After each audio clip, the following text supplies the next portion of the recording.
Bienvenidas, bienvenidos a esta nueva entrevista y derecho. Hoy nos acompaña una persona que sabe mucho de Constitución, de derechos fundamentales y de cómo garantizarlos. Hoy tenemos a Itziar Gómez Fernández. Itziar, bienvenida. Muchísimas gracias por la invitación. Para mí es un placer estar en este conversatorio contigo. ¿Quién es Itziar Gómez? Bueno, debo confesar que esta pregunta la tenía preparada porque ya sabía que me la ibas a hacer y me gusta más hablar de derecho que de mí misma, así que pues yo creo que me definiría como una jurista con bastantes inquietudes sociales. Yo creo que hay dos formas de ver el derecho, es un poco simplista, pero bueno, nos sirve para situarnos. Una forma de verlo es como una medida de control social y otra forma de verlo es como una fórmula para el cambio social. Entonces yo me inscribiría más en esta segunda. He trabajado siempre temas de derechos y de transformación del derecho y del Estado para la defensa de los intereses de las personas más vulnerables, así que diría eso, una jurista con mucha vocación e interés social. Eres letrada en el Tribunal Constitucional. Es una figura que es poco conocida por la mayoría de la gente que no se dedica específicamente al derecho. ¿Qué es? ¿Qué hace una letrada del Tribunal Constitucional? Pues una letrada o un letrado del tribunal lo que hace es asistencia técnica a los magistrados. Nosotros, el Tribunal Constitucional tiene un altísimo volumen de asuntos que entran cada año, puede oscilar, pero estamos en torno a los 8.000 asuntos. Y bueno, cualquiera puede imaginar que 12 magistrados y magistradas, que es lo que compone el tribunal, no pueden gestionar toda esa cantidad de asuntos. Así que los letrados y las letradas les ayudamos en todas las fases que llevan desde que un asunto entra al tribunal hasta que sale resuelto en forma de sentencia o de auto. Y hacemos de todo, lo que nos piden, lo que necesitan, desde buscarles bibliografía hasta ayudarles en la redacción de las sentencias, hacer el análisis de admisibilidad de los asuntos, bueno, lo que sea necesario. Admisibilidad de los asuntos, vamos a ello. La mayoría de los recursos de amparo no son admitidos a trámite. Existe un control de admisión bajo el parámetro de algo que es lo de la trascendencia de la constitucionalidad. Me gustaría que nos explicaras en qué consiste, por qué es necesario, si es que es necesario, porque nada tiene que ver con la importancia o la gravedad de la vulneración de un derecho fundamental sufrida, sino con otra cosa. Arrójanos un poco de luz. Bueno, no es nada sencillo, también para nosotros a veces es difícil aplicar el criterio, pero por poner un poco en contexto, cuando habían pasado unos 10 años de vida del tribunal, ya el propio tribunal percibió que la cantidad de asuntos que llegaban era absolutamente ingestionable y eso nos llevaba a una especie de bloqueo funcional, no podíamos resolver todo lo que entraba. Y ya hubo una primera reforma del amparo en el año 88, un poco con la intención de facilitar la gestión de esos asuntos, de los recursos de amparo. No fue suficiente y en el año 2007 hubo una nueva reforma que introdujo este elemento de la especial trascendencia. Este elemento transforma totalmente el recurso de amparo. Antes el recurso de amparo era una forma de garantía de los derechos. Cuando había una vulneración del derecho, eso llegaba al tribunal y si el asunto tenía digamos, vamos a decirlo así, apariencia de que había habido una lesión, el asunto entraba y era tramitado. Y ahora cambiamos, en lugar de analizar si el asunto tiene indicios de que ha habido una lesión de un derecho, lo que analizamos es si resolverlo aporta algo a la interpretación de la Constitución. Eso es la especial trascendencia constitucional. Este asunto nos va a servir para interpretar de una manera más actualizada, vamos a decirlo así, el derecho a la tutela judicial efectiva, nos va a servir para actualizar la interpretación de, qué sé yo, la libertad de expresión, por ejemplo, en redes sociales. O sea, este asunto tiene importancia para que hagamos una interpretación de la Constitución y de los derechos fundamentales contemporánea, y ese es un poco el criterio, con muchos subcriterios que la gente que se dedica a esto conoce bien, que nos indica que el asunto será admitido a trámite o no. O sea, que haya existido una lesión del derecho ni siquiera es determinante para que se admita. Puede haber asuntos en los que haya lesión de los derechos, pero que sean repetitivos, es decir, que sea un asunto pues, en el que el juez se haya equivocado y no haya aplicado correctamente la jurisprudencia constitucional. Y eso tendría que haberse resuelto en la justicia ordinaria, claro, con aplicación, en todo caso, de los parámetros que ha habido en la doctrina del Tribunal Constitucional, sí, ¿no? Yo creo que es algo importante para quien no conoce muy bien la jurisdicción constitucional es explicar que lo que es como connatural a la jurisdicción constitucional, la única función sin la cual no podría existir la jurisdicción constitucional es el control de la ley. Para lo que se crea el Tribunal Constitucional es para asegurarse que el legislador, cuando hace leyes, pues se ajusta al marco de la Constitución. El amparo es un poco un extra, ¿no? No existe en todas las jurisdicciones, en Italia, por ejemplo, no existe, en Francia no existe, o sea, en países de nuestro entorno, muy próximos, no existe esta figura. En España se introdujo porque, bueno, al final tenían que aplicar la Constitución jueces que venían de un periodo anterior, de un sistema anterior en el que no había Constitución, y el amparo era una forma también de pedagogía judicial. El amparo servía para que el tribunal explicase cómo aplicar la Constitución y los derechos, y que eso fuera efectivo porque controlábamos a través del amparo la acción de los jueces. Cuando ya han pasado 40 y tantos años de vigencia de la Constitución, presuponemos que los jueces saben aplicar la Constitución, que saben que es una norma directamente aplicable, y la fuerza, la importancia del tribunal como garante de los derechos de alguna manera se ha perdido, debería haberse perdido, porque quienes de verdad tienen que estar ahí para defender los derechos son los jueces de la jurisdicción ordinaria, ¿no?, que llamamos en el tribunal, los jueces de primera instancia, de instrucción, las audiencias, los juzgados, el Tribunal Supremo incluso. Has mencionado controlar la conformidad de la ley a la Constitución y también la aplicación de la Constitución y de las leyes para garantizar derechos fundamentales por la Constitución ordinaria. Y esto me lleva a los tratados internacionales, que de acuerdo con los tratados, forman parte, de acuerdo con la Constitución, del ordenamiento jurídico interno, directamente aplicables, pero ¿qué pasa con ellos en la realidad? Pues en la realidad lo que pasa es que falta todavía un poco de cultura de la aplicabilidad de los tratados, ¿no? Depende mucho de la sensibilidad del órgano judicial y de su formación, del juez, digamos, de quien ocupa el órgano, que se apliquen o no los tratados internacionales. Lo que es indiscutible para la jurisdicción constitucional es que son los jueces y los tribunales quienes deben aplicar los tratados, que tienen los mismos efectos, digamos, normativos que una ley que apruebe el Parlamento. Y es el juez quien tiene que asegurarse que la norma internacional se aplica. También depende mucho de la pericia de los abogados, ¿no?, que sean capaces de traer esas fuentes internacionales que a veces son más desconocidas a conocimiento del juez en defensa de sus argumentos, ¿no? Yo creo que es importante recordar que el Tribunal Constitucional en el año 2018, dictó una sentencia, la 140/2018, en la que se decía claramente que eran los jueces los que debían aplicar los tratados y los que debían controlar que los tratados se ajustasen, que las normas internas se ajustasen a los tratados. Es decir, que si el legislador no ha aplicado bien cuando ha hecho una ley sobre cualquier tema, un tratado internacional, es de aplicación preferente el tratado. Eso lo llamamos control de convencionalidad. Y eso deberían hacerlo los jueces y los tribunales ordinarios. ¿Lo hacen? Depende. Volviendo ahora más al ejercicio de funciones del Tribunal Constitucional, bueno, ha habido sentencias recientes en las que han dado lugar a mucho debate, polémica incluso sobre el alcance de las decisiones del Tribunal Constitucional, si el Tribunal Constitucional, cuando tiene que resolver sobre la conformidad a la Constitución de una norma, puede ser creativo o no en la amplitud, consagrando derechos, ampliando o no derechos, o si se debería tener más a la literalidad de la Constitución y solamente establecer si una ley es compatible o no con la Constitución sin ir más allá. ¿Qué nos puedes decir tú desde tu trabajo sobre esto? Bueno, desde el punto de vista del trabajo que hace el tribunal y de asistencia que hacemos los letrados, lo que puedo deciros es que no hay una sola forma de interpretar la Constitución. Hay muchas formas de interpretación de la Constitución que también tienen, digamos, detrás un sustento casi filosófico, ¿no?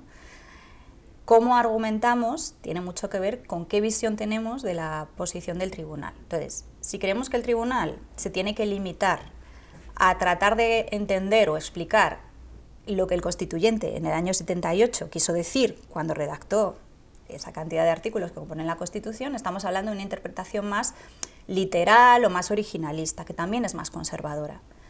Si pensamos que el tribunal lo que tiene que hacer es actualizar la letra de la Constitución y ponerla en el contexto de la sociedad del siglo XXI, estamos hablando de que hay que usar una interpretación podríamos decir una interpretación evolutiva, aunque haya bueno, otra gente que habla de una interpretación constructivista, ¿no? Construir a través de lo que hay. Y ninguna de las dos es mejor que la otra. Podemos tener preferencia por una o por la otra. Yo tengo mis propias preferencias. Pero lo que quiero decir es que el tribunal no se inventa nada. El tribunal no crea derechos de la nada. El tribunal lo que hace es que interpreta los derechos que en la Constitución están, o bien poniéndolos en el contexto del 78, esa interpretación más literal, o bien poniéndonos en el contexto del año 21, ¿no? Si pensamos en la eutanasia, por ejemplo. La eutanasia, el tribunal, en la última sentencia, la ha relacionado con el derecho a la integridad física y moral en relación con la dignidad humana. En el año 78, cuando se redactó el artículo 15 que hablaba de la integridad física, ¿se estaba pensando en el final de la vida? Pues posiblemente no como lo entendemos hoy. Hoy entendemos que la vida no solamente es digna o es válida por el hecho de ser vivida, sino que hay que vivirla con unas determinadas condiciones físicas, morales, de salud, de bienestar, ¿no? Y hoy entendemos el derecho a la integridad física de una manera distinta, como se entendía en el año 78, y el tribunal, cuando interpreta esa nueva figura, digamos, de la muerte digna o de la eutanasia, está dando un contenido contextualizado al siglo XXI de ese derecho a la integridad física y moral. No está inventando nada nuevo, está extendiendo el entendimiento. O contextualizando al siglo XXI como entendemos hoy, pues eso, el derecho a la integridad física moral, el derecho a la dignidad o el principio de dignidad humana, etcétera, etcétera. Se hizo ya hace también años con el tema del derecho al matrimonio entre personas del mismo sexo. A nadie se le escapa que en el año 78, cuando se redacta el artículo sobre el matrimonio, pues los diputados y diputadas de las Cortes Constituyentes no estaban pensando en personas del mismo sexo, pero cuando se aprueba la ley y cuando la sentencia del tribunal interpreta, o decide si esa ley es constitucional o no, entendemos de otra manera el matrimonio, y el tribunal, digamos, lleva a esa interpretación del artículo 32 la concepción actualizada que tenemos de esa figura del matrimonio. Para poder conocer de los casos, el tribunal no solamente extiende, que a veces extiende hacia afuera, pero parece que ha limitado hacia adentro en sus propios canales. Bueno, permíteme la conexión un poco bordada que acabo de hacer, porque ha habido un acuerdo gubernativo del Pleno del Tribunal Constitucional de marzo de este año, 2023, en el que se ha acordado una serie de normas, entre otras, limitar la extensión de los escritos que se dirigen al Tribunal Constitucional. Esto ha resultado muy chocante, ¿no? En fin, ¿cómo se explica esto? ¿Qué justifica esto? ¿Por qué ha sido necesario hacer esto o realmente si... Bueno, esto en realidad sí es razonable hacerlo. Sí, está totalmente conectado con la pregunta que me hacías antes de la especial trascendencia, ¿no? Si vuelvo un poco a esa pregunta, en el año 88, en el 1988 se hace una primera reforma del amparo, en el 2007 se hace una segunda y en el 2022 nos damos cuenta de que seguimos estando atascados, ¿no? Bueno, en fin, que sigue habiendo esas dificultades funcionales para conseguir algo que debería ser tan sencillo como cumplir los plazos que la ley orgánica establece para resolver, y es imposible, o sea, la ley nos da unos plazos que no se cumplen. ¿Cómo tratamos de superar eso, ¿no? De que no haya dilaciones, de que el tribunal no tarde tanto tiempo en resolver los asuntos, de que no tengamos pendencia, es decir, de que consigamos sacar cada año por lo menos los mismos asuntos que entran, ¿no? Pues, bueno, pues visto que de modificar otra vez la ley orgánica e introducir otra reforma en el amparo no era viable, el tribunal decide hacer esto que tiene más que ver casi con la práctica mini, ¿no? Micro. Y lo que se ha hecho es, bueno, pues ponerle una serie de requisitos formales a las demandas. Yo creo que tampoco tenemos que llevarnos mucho a la sorpresa, porque esto mismo lo hace el Tribunal Europeo de Derechos Humanos. El Tribunal Europeo de Derechos Humanos también tiene un formulario tipo y un espacio tasado, ¿no? Y en fin, no he visto a ningún autor ni a ninguna persona que critique esa forma de proceder del Tribunal Europeo.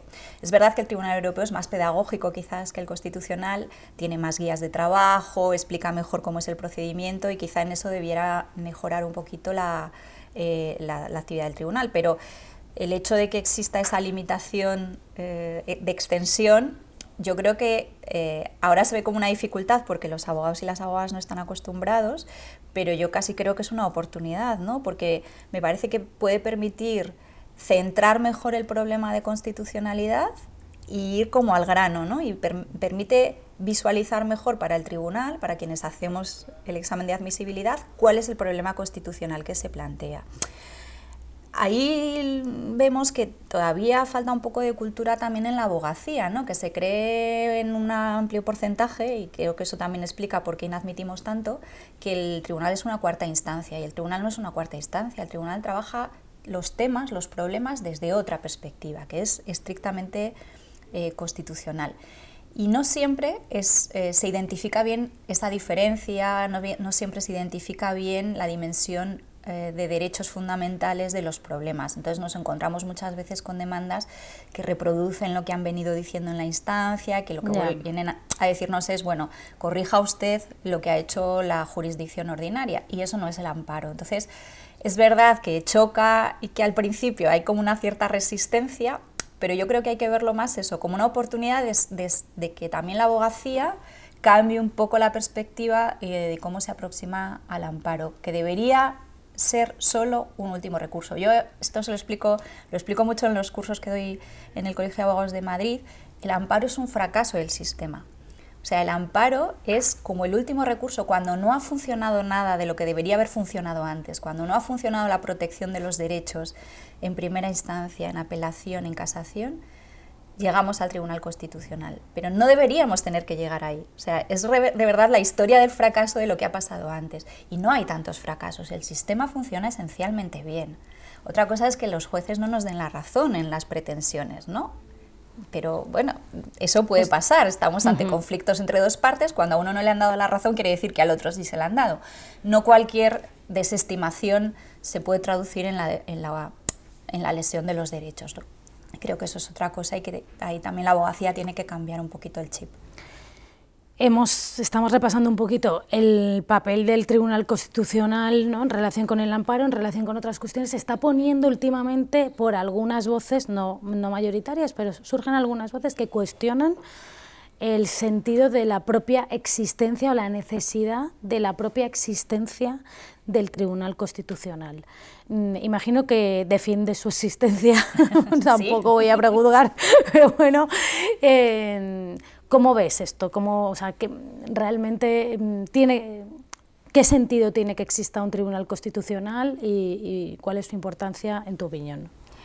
Bueno, el Tribunal existe porque las mayorías parlamentarias pueden ser respetuosas con la Constitución o pueden no serlo. Y el Tribunal está ahí para asegurarle a la minoría parlamentaria en materia de control de la ley que si la minoría tiene la razón constitucional, digamos que si la defensa de la Constitución la están haciendo mejor las minorías que las mayorías, que la mayoría no imponga un criterio que puede ir contra el criterio que la Constitución establece. Se critica que cómo puede ser que el tribunal, que al final es una élite de jueces, 12, pueda corregir lo que ha hecho un parlamento.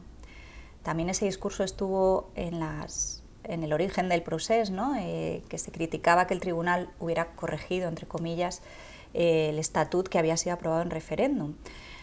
Pero tiene una legitimidad y una legitimación constitucional, está en la Constitución. La propia Constitución prevé que haya un órgano de garantía de esos acuerdos de mínimos que estaban en la Constitución. Frente a abusos que se puedan hacer desde otros órganos legítimos de ejercicio de poder. Sí, ¿no? O sea, todos los órganos tienen una legitimación, el Congreso la tiene, el Senado la tiene, el Gobierno la tiene, pero el Tribunal en el fondo funciona como una especie de garantía del control entre poderes, que el Gobierno no abuse del decreto ley, que el legislador respete el procedimiento legislativo, que también el procedimiento es importante, que se respete la voz de las minorías en el Parlamento, y luego que la mayoría no se sirva de eso para darle una interpretación a la Constitución o una aplicación a la Constitución que no quepa. La Constitución es un marco, caben muchas opciones políticas dentro de la Constitución, pero hay veces que el legislador va más allá y por eso está ahí como la última garantía, que es el Tribunal Constitucional. ¿Funcionan las democracias sin Tribunal Constitucional? bueno, buscan otras fórmulas de control de garantía del equilibrio de los poderes, vamos a decirlo así. Las democracias de nuestro entorno todas tienen un sistema más o menos próximo de jurisdicción constitucional, ¿no? Estamos viendo mecanismos de garantías, pero a pesar de estos mecanismos, también hay grietas en el ejercicio efectivo de los derechos fundamentales en la realidad. En tu opinión, ¿cuál es la mayor grieta actual en la efectividad de derechos fundamentales? Más allá de lo que hace el Tribunal Constitucional, es una pregunta más amplia. Bueno, pues yo creo que nuestro problema es que la Constitución dice que el Estado español es un Estado social y democrático de derecho, y la parte social se nos olvida. Se le olvida a quien tiene que desarrollar las previsiones de la Constitución. Entonces yo creo que hoy por hoy tenemos un sistema de derecho bastante sofisticado y bastante respetuoso de los derechos de las personas. Creo que tenemos un buen sistema normativo, pero tenemos fallos a la hora de la aplicación y sobre todo a la hora del desarrollo de las políticas públicas que nos permitan hacer eficaces esas normas. Y claro que en el diseño normativo podemos encontrar todavía algunos defectos, ¿no? Con el tratamiento, por ejemplo, de las personas extranjeras. Podríamos pensar en la modificación de la ley porque hay algunos puntos todavía negros, vamos a decirlo así. Muy identificables, también es verdad, ¿no?